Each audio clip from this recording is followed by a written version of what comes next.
I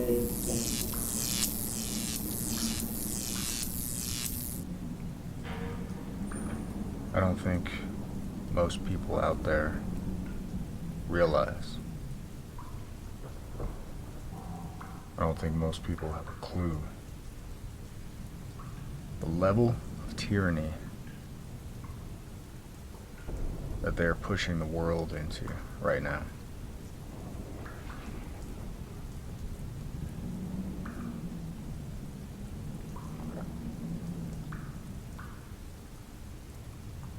Let me say that again.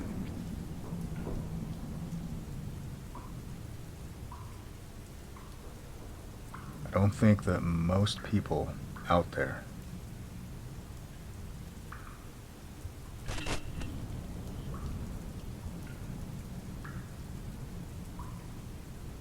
truly realize the level of tyranny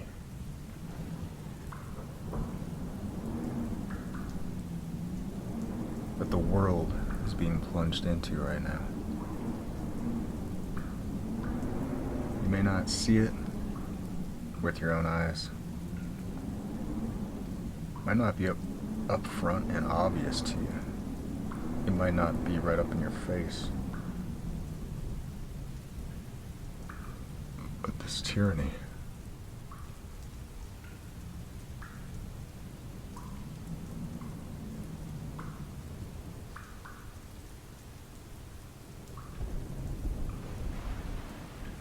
is within grasp. Something that we can more and more so. We can sense with our own eyes, with our own ears.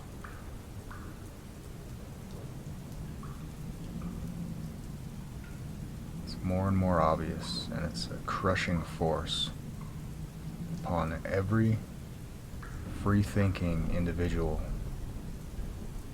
And that is the enemy. If you haven't noticed lately, there's this constant drumbeat from every major news outlet, from every major media outlet.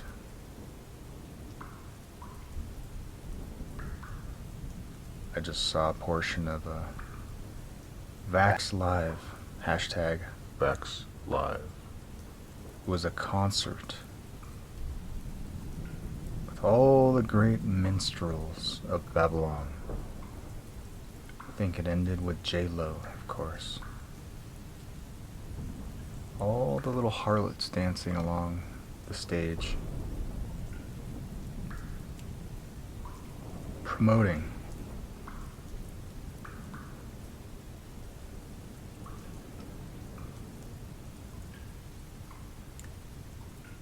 experimental gene therapies on the population.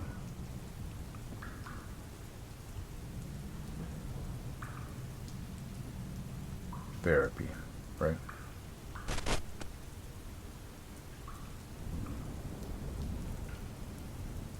And what was their price, I wonder, each musician?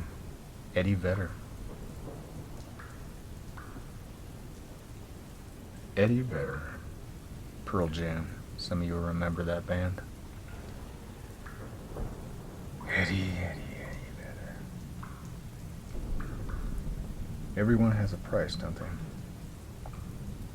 I think it's interesting that a lot of these musicians, they're probably, with all these government mandates and closures, lockdowns, social distancing policies, they're probably kind of hurting, right? Like everybody. And, bet you that dangling out in front of them, that nice little paycheck is pretty tempting.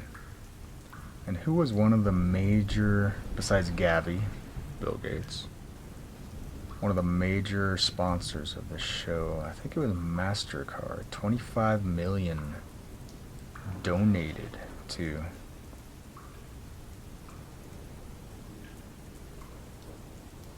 experimental gene therapies. Can't use the V word, but What would be in their financial interest, do you suppose? MasterCard. You know what else they're recently getting on board with is Bitcoin, cryptocurrencies, and you know what else kind of ties into that? It's this digital ID that Bill Gates, he's got that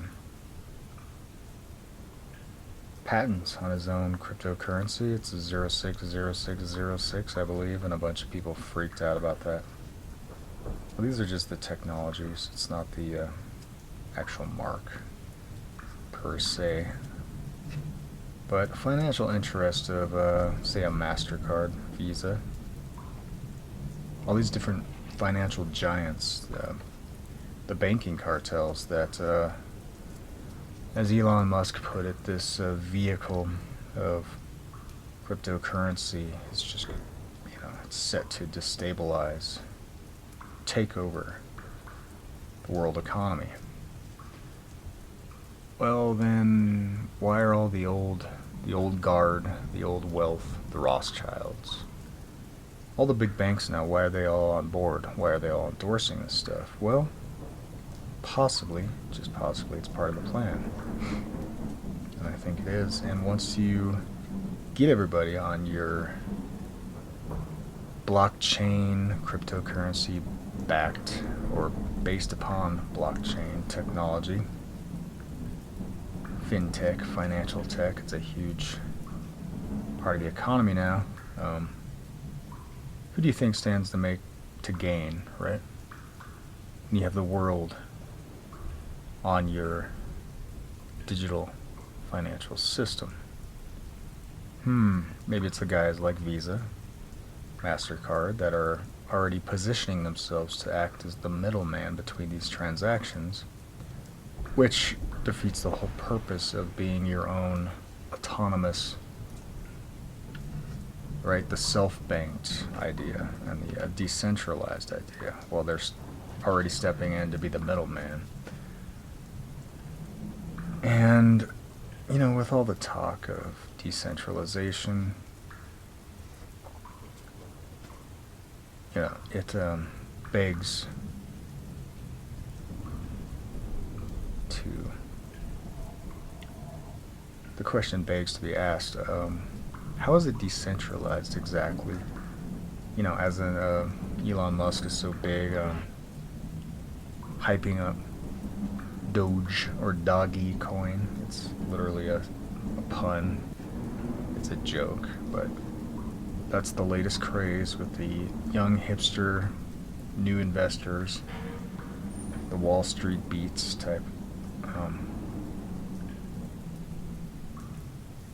Yeah, I just read an article, and one whale owns 22 billion in Doge or Doggy coin. How is that decentralized again?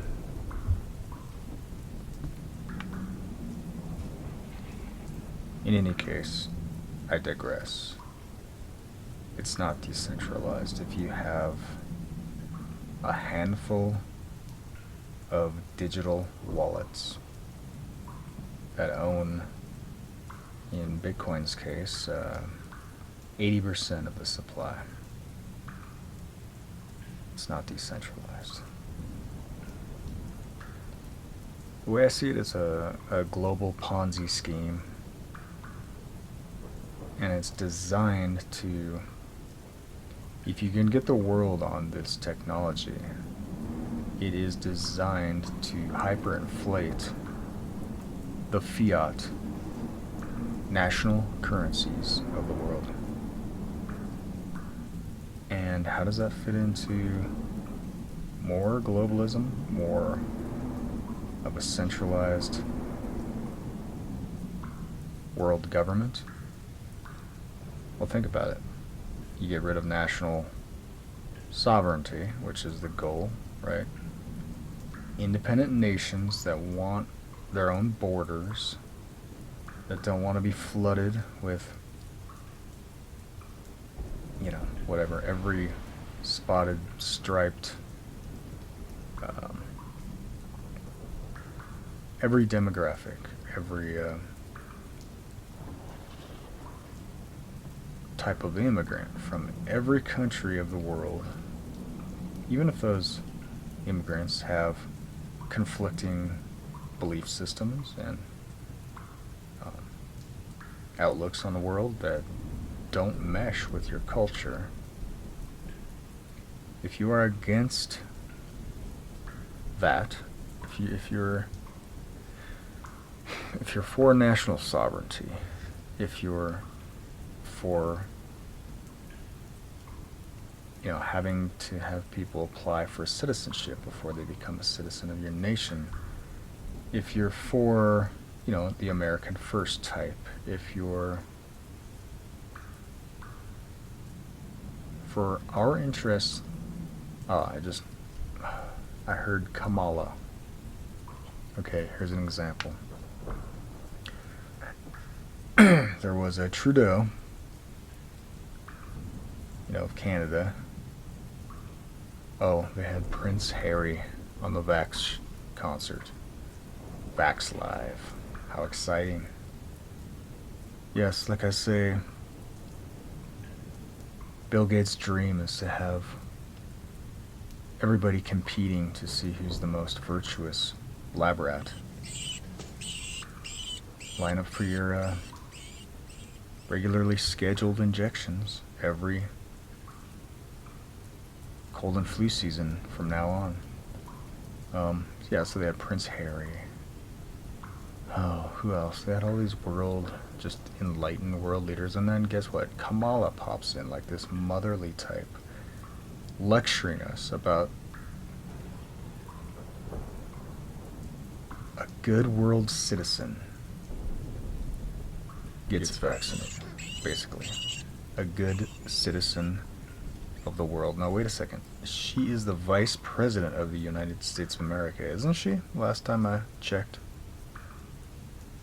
Is that not treason? She's not the Vice President of the world. The global Vice President is not Kamala. She is, technically speaking, the Vice President of the United States of America. So why is she talking to us, the audience, her audience, which they know is focused on America, because they got to get Americans lined up into the troughs. Western Medical Industrial Complex, Big Pharma troughs. Talking to American people and saying, to be a good global citizen, you must get injected. Mass vaccinated.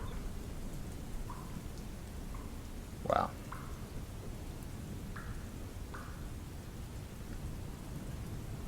The enemy of the world order are individuals who, those bitter clingers that still want to remain nationally sovereign from the rest of the governments of the world. And so, how does it fit into the plans of the global elite to have a global digital currency like a Bitcoin, or even just the technology? If the technology is standardized, you can call it whatever you want. You can call it the digital dollar, the yen, whatever, right? As long as it's all on the same blockchain technology, right? The new financial freedom is put on your blockchains. I think that's how it ties into it. It's more centralization, it's more control over our lives. You take the blockchain technology, which can be programmed any which way you want. Smart contracts, that's what the Ethereum platform is all about. You take that technology and you tie it in with a China model social credit score system. Digital ID, Vax Pass, Green Pass. Is this person vaccinated? We need to know, right? Because there's already been several articles now, interestingly enough, several articles I've already spotted about people getting busted for creating fake vaccine cards, right? Because it's too easy to fake anything on paper. Doesn't take much with today's technology, printing capabilities, to print a fake vaccination card. So what do you have to do? You have to make it safer, more standardized, easier, right? You don't have time. Just like during the mask mandate stuff, or when they first started allowing people back into restaurants and cafes. I talked to the cafe owner here in Colorado, Loveland, and he said they were requiring them to ask every customer to put their personal information down if they came into that into their facility. And he said this doesn't make any sense, and it's not even practical. I mean, it's a cafe, you're trying to get people in and out as quick as you can. And he even said, I just encourage people to put down whatever they want. He didn't care what information that they wrote down, and it wasn't his business, and he didn't care to really faithfully follow these pointless mandates. And it'll be the same thing. It'll be, this is too cumbersome to check everybody's vaccination card. We need something fast. We need a QR code that you can just scan. You've already seen it. They brought it to the West Coast, New York, Chicago.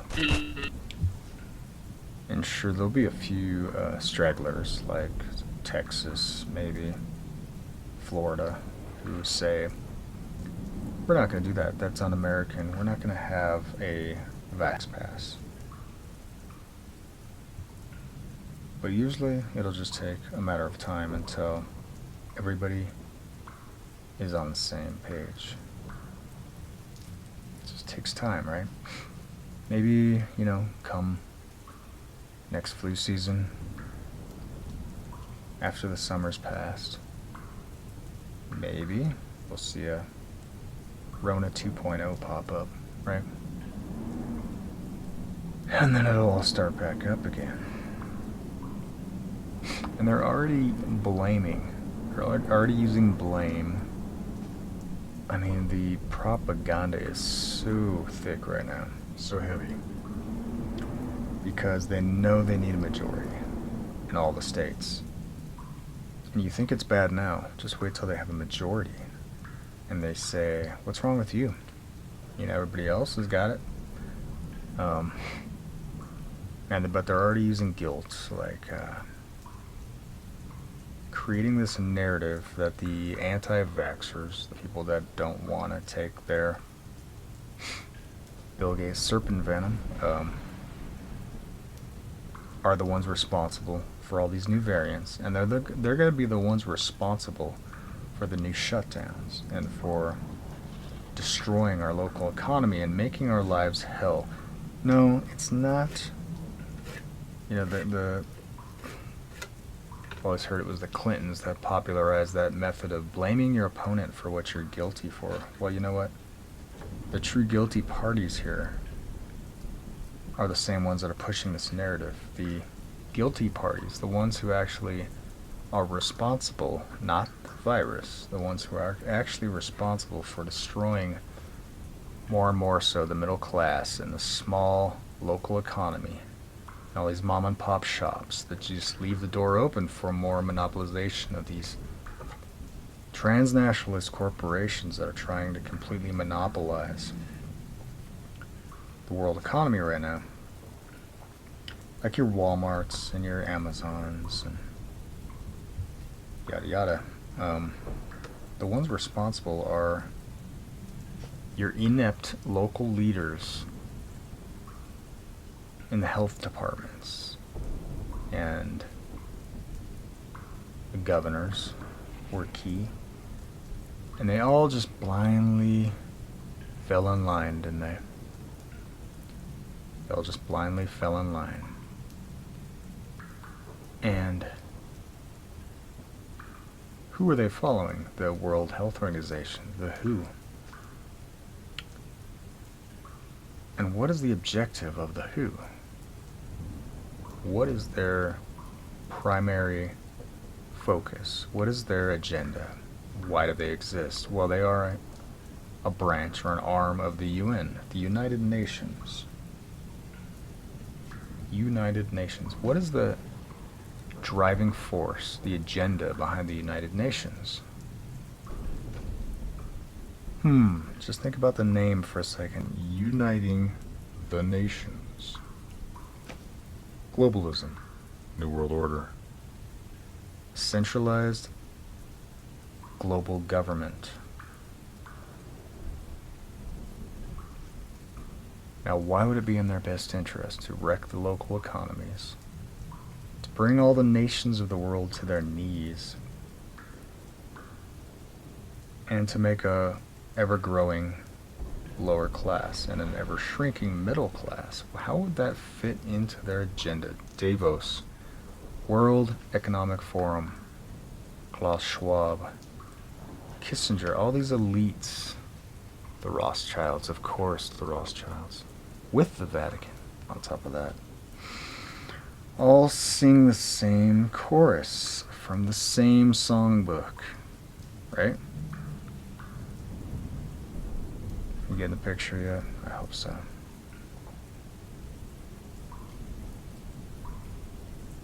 I don't think a lot of us realize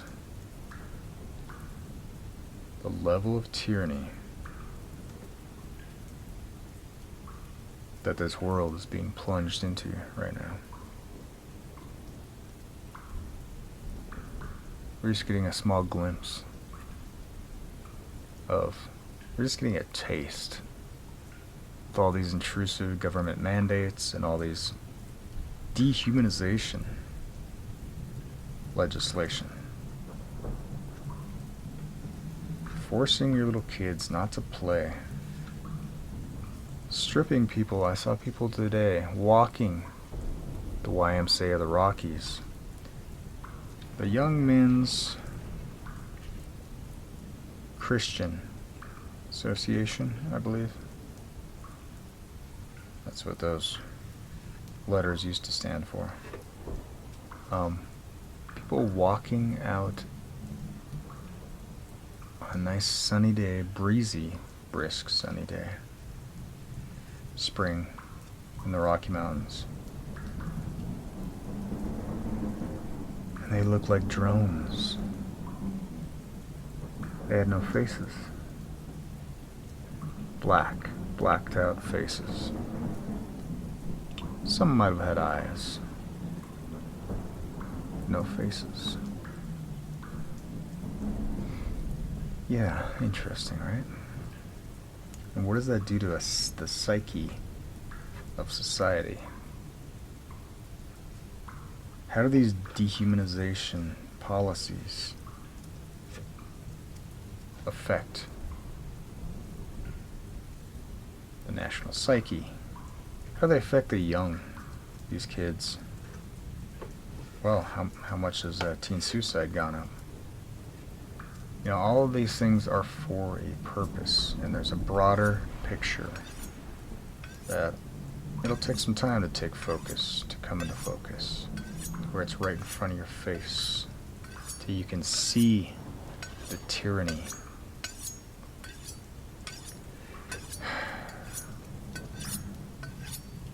And finally, we all reap what we sow. And make no mistake, we're all playing a part in this little globalist chessboard.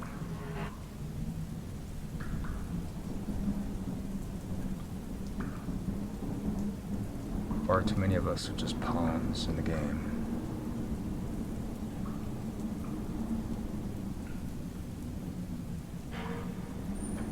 Anyway, just some thoughts.